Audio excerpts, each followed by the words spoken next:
In honor of the 2016 presidential election, I wanted to take a moment to touch base with all of my friends out there and tell you a whole bunch of lies peppered with a little bit of truth, and leave you completely hopeless to sort it all out. So I have a deck of cards here, a regular deck of cards. We'll take them out.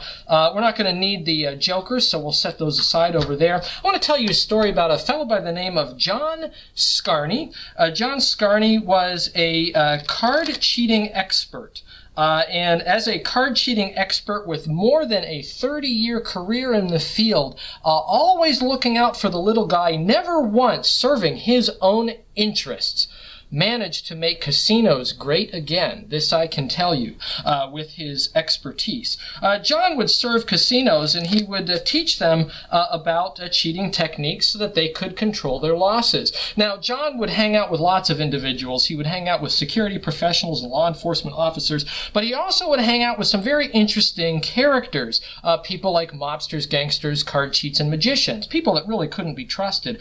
And he would tell a story about how he would borrow a deck of cards. A deck of cards perhaps a lot like this one right here that would be completely shuffled, borrowed, given to him, and he would demonstrate in this shuffled, borrowed deck of cards that all of the cards are separated out. There's no order to it at all. He would show that you have like an ace right here, and then if you look in the pack a little further, there might be another ace, like the ace of spades right here. You can see that in this pack there's another ace down here.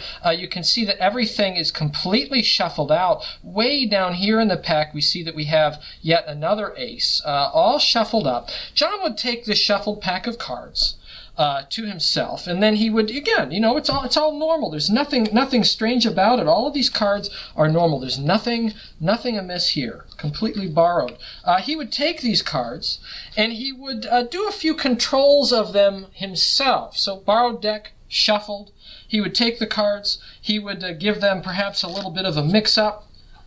Something like this, a couple of riffle shuffles, very fairly. He would even turn it over to the spectator because there's no such thing as a fair card game in which the deck is not cut by somebody other than the dealer. So they would cut the cards just like that, and John would show that the deck is completely normal. There's no breaks in there. There's no separations of any kind, and yet he was able to do what we call dead cutting. He would dead cut. He would reach into the deck, lift up half of the deck, and cut directly to an ace, the ace of clubs, just like that. Amazing skill that John had. He would proceed to shuffle the cards yet again, perhaps a couple of times. He might even do a couple of run-up cuts in there just to make sure that the spectators were pleased with the way that the deck was mixed up. And yet he was still managed to dead cut into the deck and cut to yet another ace, the ace of diamonds, just like that. Now, John would always make sure that they understood. If he cut one less, he would have missed. If he would have cut one more, he also would have missed. Very, very remarkable skill. He would even just shuffle the deck right in front of them, just like that. One quick shuffle, no cut, and he would cut right into the deck and find yet another ace. Now, John would always explain to his spectators that there's a reason and a purpose behind this kind of skill. You see, you don't just do this, to show how great you are. The purpose behind this was to actually cheat people. And he would demonstrate this by shuffling the cards and having a spectator cut into the deck. So the spectator could cut anywhere that they wanted to. They would take the top off and they would cut to a card.